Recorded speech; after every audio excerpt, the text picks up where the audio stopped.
आज आपको मानव जनन पढ़ाएंगे। मानव जनन देखो, आज आपको हम पढ़ाएंगे लैंगिक जनन। लैंगिक जनन, लैंगिक जनन जो होता है दोस्तों, यह मानव का लैंगिक जनन, इसमें नर व मादा, इसमें कौन कौन दोस्तों, एक नर एक मादा, एक नर युग्मक होते हैं, एक मादा युग्मक। अब दोस्तों एक नर युग्मक हो जाएंगे, एक मादा युग्मक। नर युग्मक में पुरुष आते हैं और मादा युग्मक में स्त्री। नर युग्मक में पुरुष आते हैं, मादा युग्मक में स्त्री। ये दोनों आपस में मिलकर, ये दोनों आपस में मिलकर युग्मनज, युग्मनज भ्रूण, भ्रूण नया संतान या भ्रूण या नया संतान का निर्माण करते हैं। जैसे मनुष्यों में 46 जोड़ी गुणसूत्र होते हैं, मनुष्यों में 46 जोड़ी गुणसूत्र होते हैं। इसमें फर्टिलाइजेशन की क्रिया, जब तक इसमें फर्टिलाइजेशन की क्रिया नहीं होगी तब तक इसमें एक नए संतति कोशिका का निर्माण नहीं होगा। इसके अंतर्गत शुक्राणु होता है, इसके अंतर्गत अंडाणु होता है। जब यह दोनों जब तक नहीं मिलेंगे तब तक संतति कोशिकाओं का निर्माण नहीं होता। अब दोस्तों लैंगिक जनन क्या चीज है? लैंगिक जनन के 3 प्रकार होते हैं। लैंगिक जनन के दोस्तों 3 प्रकार होते हैं। एक होता है निषेचन पूर्व घटना, एक होता है दोस्तों निषेचन, और दोस्तों तीसरा होता है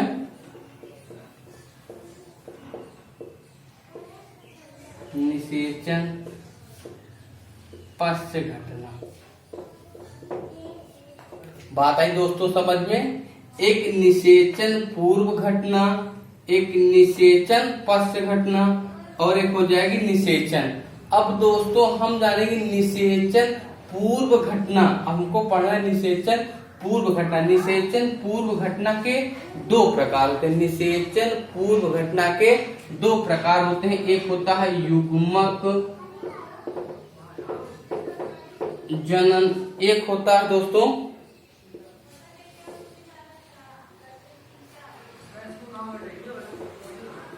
युग्मक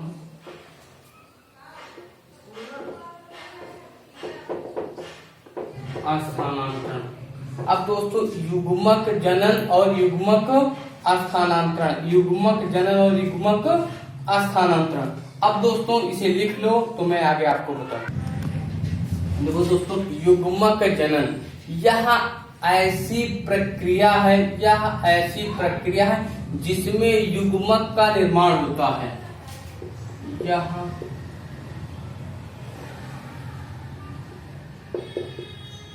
प्रक्रिया में युग्मक का निर्माण होता है।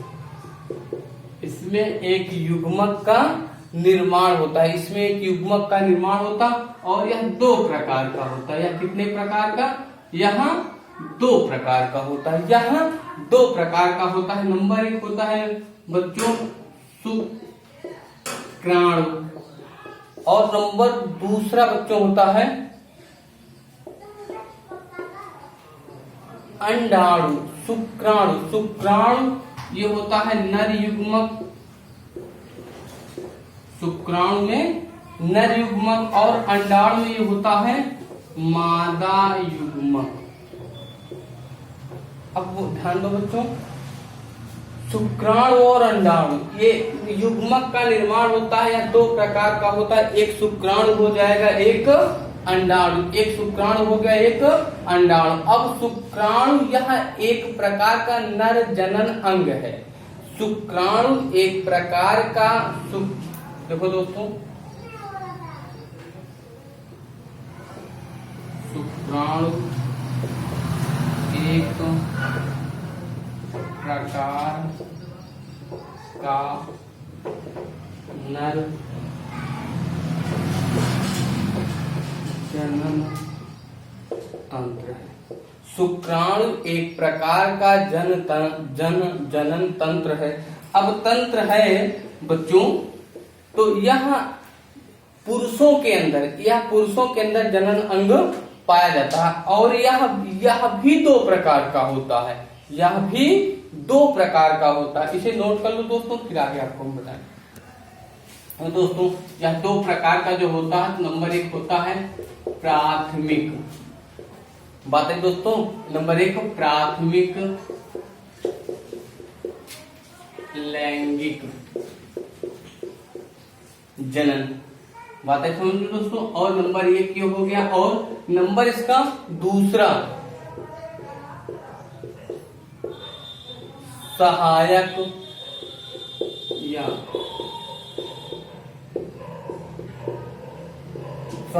या द्वितीयक लैंगिक अंग, इसे कहा जाता है विषण भी कहा जाता है। इसे क्या कहते हैं?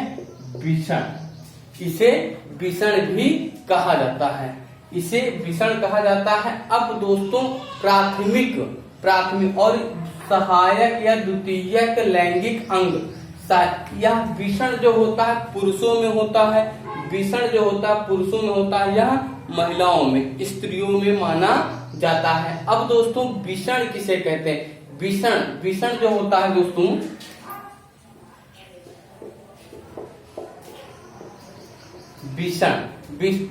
विषण यह मानव में एक जोड़ी होता है, यह मानव में एक जोड़ी होता है।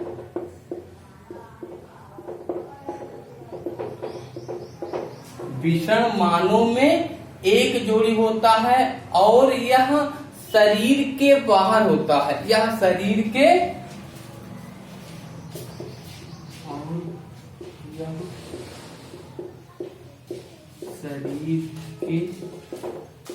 बाहर होता है, और यह शरीर के कहा होता है?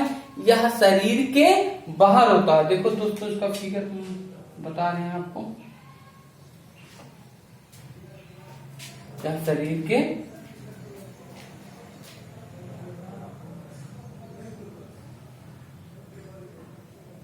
इसे कहा जाता है विषण कोश, इसे क्या कहते हैं? विषण कोश।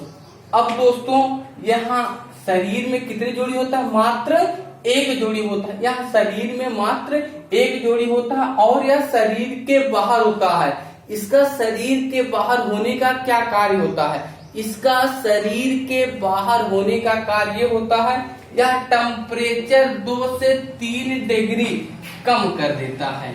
यह शरीर के टेम्परेचर, जो शरीर के बाहर होता है, शरीर के टेम्परेचर 2 से 3 डिग्री सेल्सियस तापमान कम कर देता है। 2 से 3 डिग्री सेल्सियस तापमान शरीर का कम कर देता है। और यह विषण जो हुआ करता है, यह मानव के शरीर में एक जोड़ी होता है, मानव के शरीर में एक जोड़ी होता है, और यह शरीर के बाहर होता है। यह शरीर के बाहर होने का एक कार्य होता है, शरीर के टेम्परेचर को कम कर देता है, और यह विषण कोश कहलाता है। दोस्तों इसे लिख लो मिट कर, फिर आपको दूसरा। तो दोस्तों अब आपको हम वृषण का चित्र बता रहे हैं, वृषण का चित्र।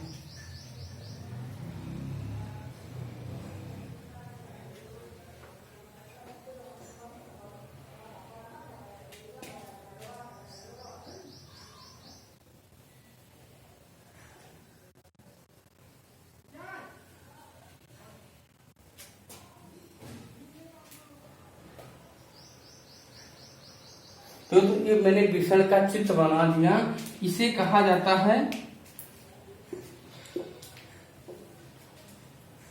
त्रिखली।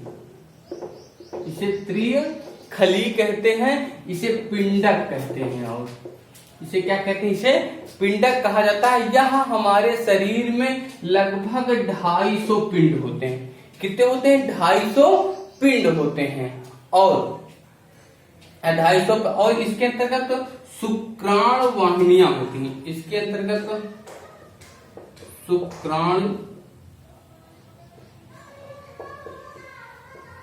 इसके अंतर्गत शुक्राणु वाहिनियां होती हैं। इसके अंतर्गत शुक्राणु वाहिनियां होती हैं लगभग 1 से 3 शुक्राणु वाहिनियां होती हैं। और यह एक प्रकार के अलग होते हैं। यह एक प्रकार के अलग होते हैं। यह एक प्रकार का जब अलग होता है, इसके अंतर्गत जो शुक्राणु वाहिनियां होती हैं, इसके अंतर्गत जो शुक्राणु वाहिनियां होती हैं, वह नर हार्मोन्स कहलाता है। वो क्या कहलाता है? नर हार्मोन्स। उसे नर हार्मोन्स कहलाता है। उसे एस्ट्रोजन कहा जाता है। उसे क्या कहा जाता है? एस्ट्रोजन। जो वाहिनिकाएं हुआ करते हैं, जो नलिकाएं हुआ करते हैं, उसे नर हार्मोन्स कहा जाता है। उसे एस्ट्रोजन कहा जाता है। उसे क्या कहते हैं? एस्ट्रोजन। और यह 2 प्रकार की शुक्राणु वाहिनियां कितनी प्रकार की होती हैं? 2 प्रकार की। देखो बच्चों, ये शुक्राणु वाहिनियां 2 प्रकार की होती हैं। दोनों का साइज और दोनों का कलर अलग होता है। दोनों का कलर और साइज, उसकी आकार एवं आकृति, इसे कहा जाता है सटोली। इसे क्या कहते हैं? इसे सटोली। एक को सटोली कोशिका कहते हैं, एक को शुक्राणु जनन कहते हैं। एक को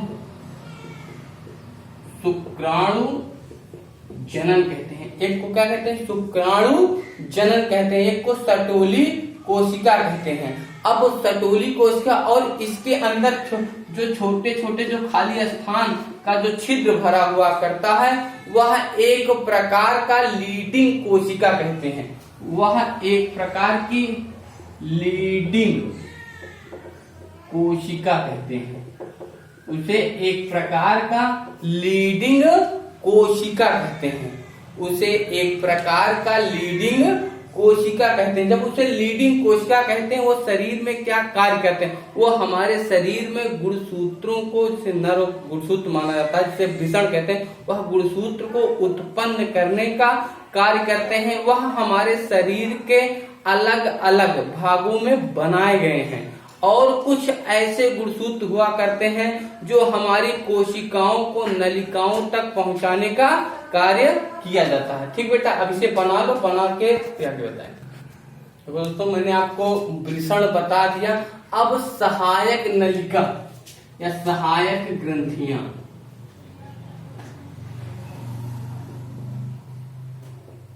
सहायक नलिका।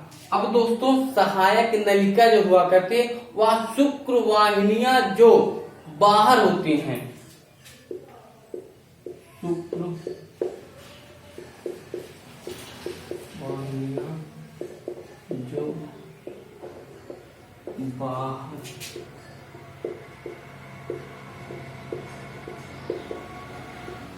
शुक्र वाहिनियां जो बाहर होती हैं, वह अधिभीषण से मिलती है। वह अधिभीषण से, वह अधिभीषण से मिलती है। वह अधिभीषण से जब मिलती है तो उसमें ग्रंथियों का निर्माण होता है। उसमें ग्रंथियों का निर्माण होता है, जिसे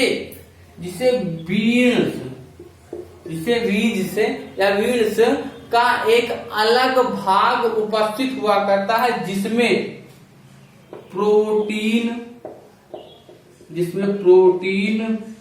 और फैक्टोज, जिसमें प्रोटीन व फैक्टोज एक क्षारीय